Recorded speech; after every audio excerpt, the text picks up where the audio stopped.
Hi there, I'm Steve Garai. Has it ever happened to you?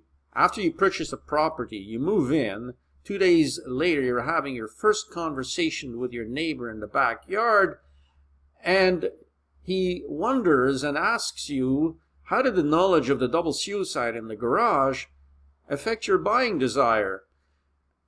And you pick yourself up and you wonder, what are your options? You call your attorney, and he or she tells you that just such a case was adjudicated in 2013 in front of the Quebec Superior Court, and the number of that court case is QCCS 5890, Fortin versus Mercier, if you want to look it up.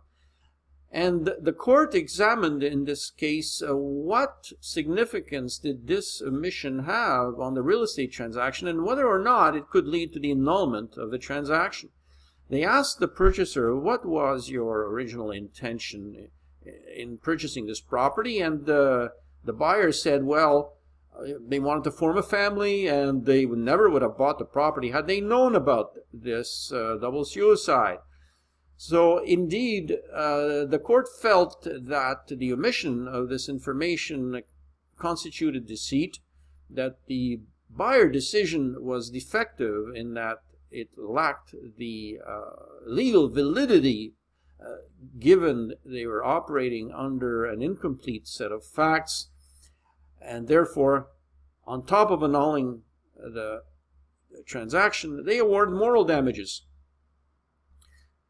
The court further clarified that in this particular case, this double suicide did not constitute a latent defect of the property, but rather a defective buyer decision.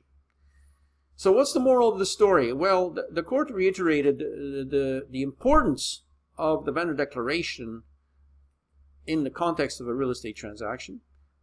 That it must be filled in truthfully, and obviously because buyers will be basing their decision on what they read in this document.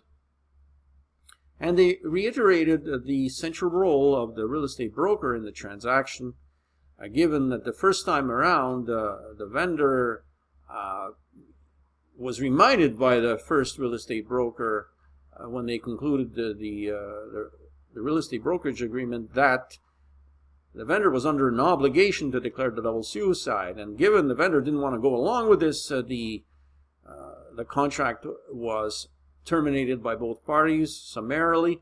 And the second time around, with a second broker, the broker wrote in the vendor declaration that the double suicide occurred in the garage.